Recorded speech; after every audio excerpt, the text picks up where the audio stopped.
Hello. Okay, so it's been a minute since I've made some graphics and shared them with y'all, but I'm going to show you how I made this graphic. This one was pretty simple. It took me a minute because I wanted to find the perfect pictures for it.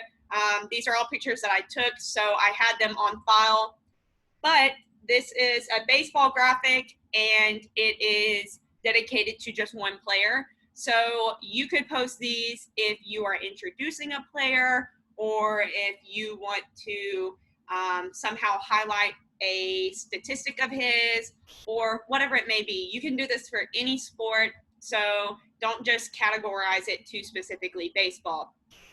Let's get to showing you this graphic.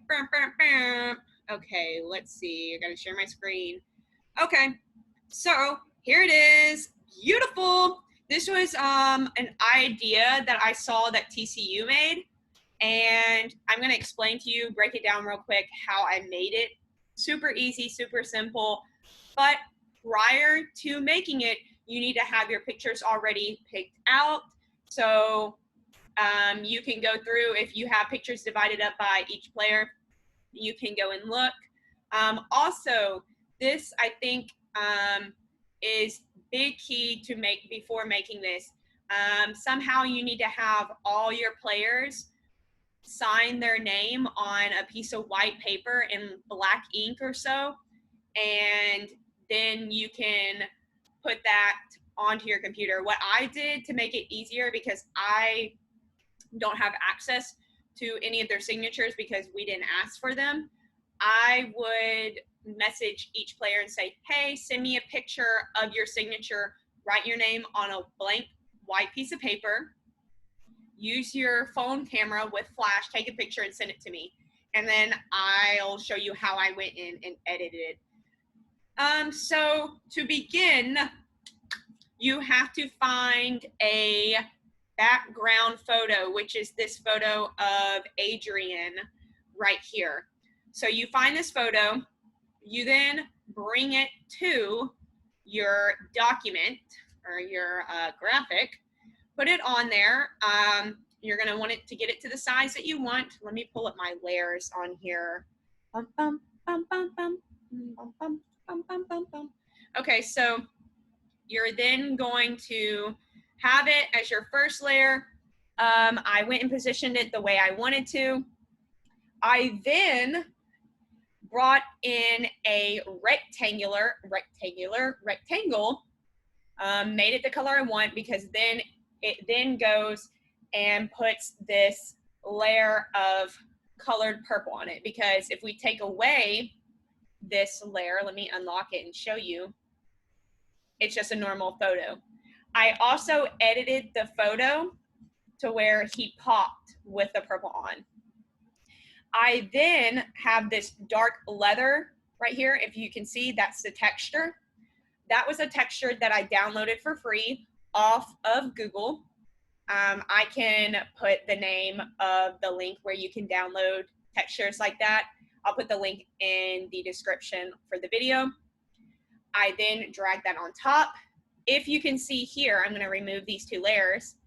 I had to go and erase the bottom to give it a fade look, because I didn't want his body to go all the way down.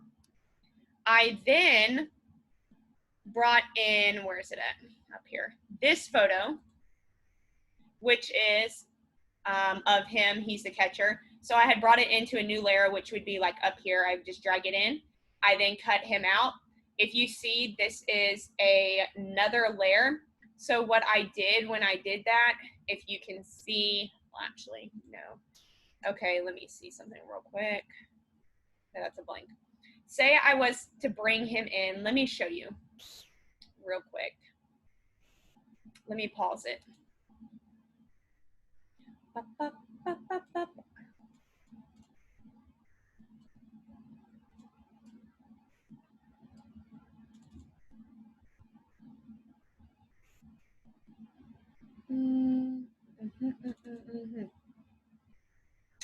Where are my photos? What am I looking for? let's say, okay, let's just use this one for an example.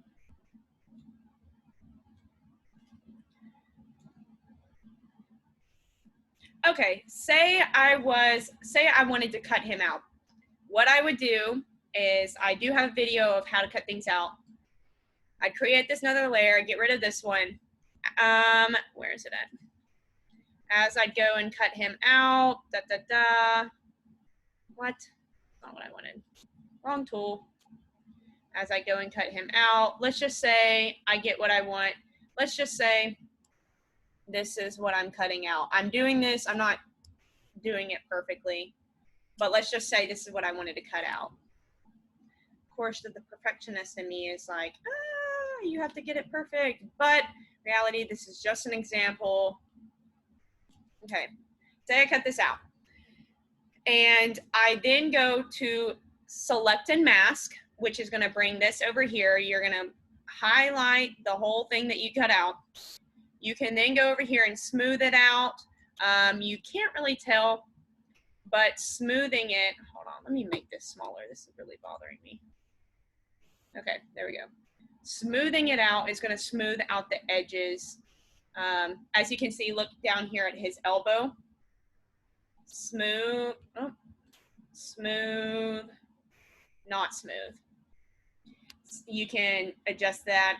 Most of the time, people don't really make it super smooth because you still want your cutout to be crisp. You can feather it, which, as you can see, it's making him look, turning down his opacity a little the more you go in to make him like a ghost. Contrast, you'd really have to look at the edges for this one. It's very hard to see. Shift edge, this is gonna make, say like it necessarily doesn't pick up all of something, you can make it cut in some, or you can make it pick up a little more outside of him. And then what you would then do is go down, select, and you would, new layer with a mask, and then you would hit OK. So that's how you would get that second layer that I showed you. Ooh, let me move this. That I showed you over here. This is how you would get that second layer. And so what I had done for Adrian, I had just went and cleaned up the edges, made it a little more sharp, but not too sharp. I think I might have made the line go out a little more just so I wasn't cutting off any of his helmet or jersey or his arm or anything.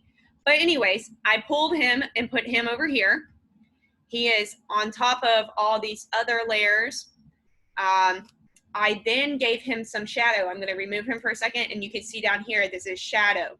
What I did is I just went and got the paint tool, put it down to black, went underneath his feet, gave him some shadow, and turned down the opacity so it wasn't so dark. I then had added these rectangles as a border to the edge, made them all the same, copied, pasted them. I then typed his name out. For his name, he sent me it on a piece of paper. I brought it in to a new tab.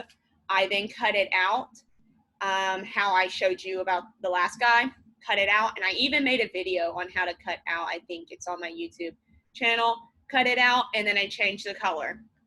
I put it at the top because that's where it fit the best. I was gonna put it down here, but I felt like it would have left it too cluttered. I think I could have added his number, his jersey number, like hashtag number 14 here. But I really like this. I then added the logo down here, SFA Baseball. But overall, it was very easy. If he had a statistic that I wanted to add, I could have put in like a statistic here. I could have probably even put like, made his name smaller and put like his statistic up here. There's a lot of things that you could do with this graphic. I think it's very good. You could even use these for like a happy birthday post. Like you could put his name smaller and put happy birthday, Adrian Minjares, and put his number or something, like stuff like that. You can do introducing a player. You can use this for any sport. It was very simple, very easy. I saved this as a PNG so that I could come back in and switch out pictures if I wanted to, or I could go and like switch out the words. But yes, I then gave this to him. He really enjoyed it. Overall, it was a great little graphic. So that's how you make that. I'm gonna put the link for that website to download textures in the description. If you have any questions or comments, feel free to ask me. Thank you for tuning in to another graphic video.